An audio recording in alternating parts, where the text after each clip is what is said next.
the underbelly of dressage saddle design, fashion and function. Welcome to this series on saddle design. I'm Ian Bitstrup, a spinal rehabilitation veterinarian who for 20 years was the lead presenter, instructor and manual editor for the accredited saddle fitters of Australasia. Enjoy. In the first part of what is a much bigger presentation, we looked at the challenge of choosing a saddle, the points of the underside of the saddle, the basics of saddle structure, and the critical aspects of the saddle platform and girth area. In this second part of the series on saddle design, we take a deep dive look at the framework of the saddle, namely the saddle tree. In these times of great innovations, most saddles have an internal framework or tree, though treeless saddles are more and more making their way as an option for some horse shapes. The reason behind using a framework within the saddle is to provide maximum stability for the rider and to produce a greater amount of functional support for the panels that lie directly over the horse's back. In other words, the tree is there to spread the load of the rider and, for that matter, the pressure from the girth. To work best, the tree shape needs to be closely matched to the horse's back and broadly support the panels in their pressure carrying role. The trees of the saddle come in various types, ranging from a long way back, like when these sorts of trees were more common in saddles, where they were just using singular bits of wood that was shaped and twisted to match the shape of the horse.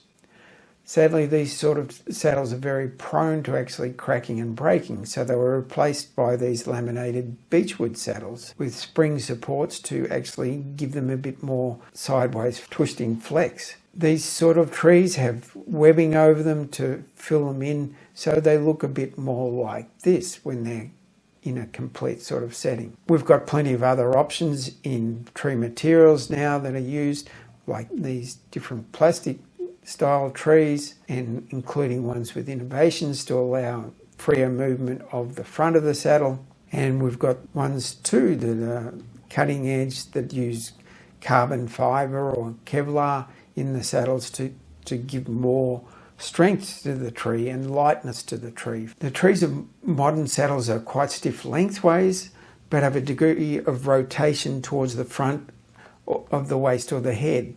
The lengthwise stiffness prevents the saddle bowing in the middle, because if you have too much give through the middle, you're going to put excessive pressure through the middle of the saddle where most of the rider's weight is concentrated. So that stiffness lengthways is really important and allows the maintenance of even pressure along the panel from front to back, rather than loading the middle of the back where the tree and the panel are often least supportive of the rider.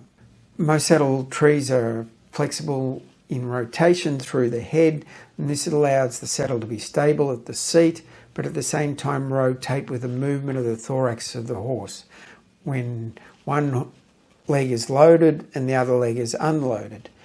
Flexible tree saddles have some degree of flex both lengthways and through the head. Usually these saddles have a supportive arch over the wither portion, and that arch varies with how far it goes down. And the saddles have an inner structure that is of materials that combine some degree of stiffness and some degree of flexibility to enable the support for the rider and the girth points and the stirrup hangers, so as to make a fairly stable platform for the rider, while at the same time as having plenty of flexibility to conform to the changing shape of the horse in motion. Frequently, panels of flexible tree saddles extend up towards the midline or the channel and gullet of the saddle. In rounded horses with plenty of muscle and fat cover over the spine, this can be quite comfortable. In my experience of horses with narrower angled withers and treeless saddles, they're not usually so comfortable for the horse coming up into the wither, and we need to actually somehow lift the saddle away from the spine in those cases. The pressure under treeless and tree saddles has been looked at in a number of research papers. For the average horse, well-fitted and well-matched saddles with an internal tree have been found to spread the rider's weight over a greater surface area and have shown to have lower pressures under the saddle than treeless saddles. Let's look at the head plates and gullet plates of the saddle. Fixed gallop plates have been used for a long time in saddles. Usually 2 bits of metal are used, one above and below the actual saddle tree, and these are riveted together. And because the laminate of these trees is fairly stiff in itself, and this is stiff, only usually one change in gullet fitting, either bigger or smaller, is recommended for these saddles, because very quickly these rivets start to break with the movement and the wood in between gets looser, and this becomes a less rigid component of the saddle. So they're suited nicely to horses that stay much the same weight throughout the year and same body condition. They're kept in exercise and full work for the whole year, and in the same nutrition for the whole year. So their body weight and condition is pretty static, and these are quite suited for those sort of horses. For those that vary more, we've got a whole lot of changeable aspects to the gullet. Bendable gullet plates are an alternative to fixed ones. They can be altered by a saddle fitter or saddler with a suitable gullet vise. Some can be changed both in angle and also breadth, and that's an advantage to fit a wider range of horses. If the changes in the gullet angle are not performed very carefully, the result can be asymmetric saddles when only widening or narrowing was the aim.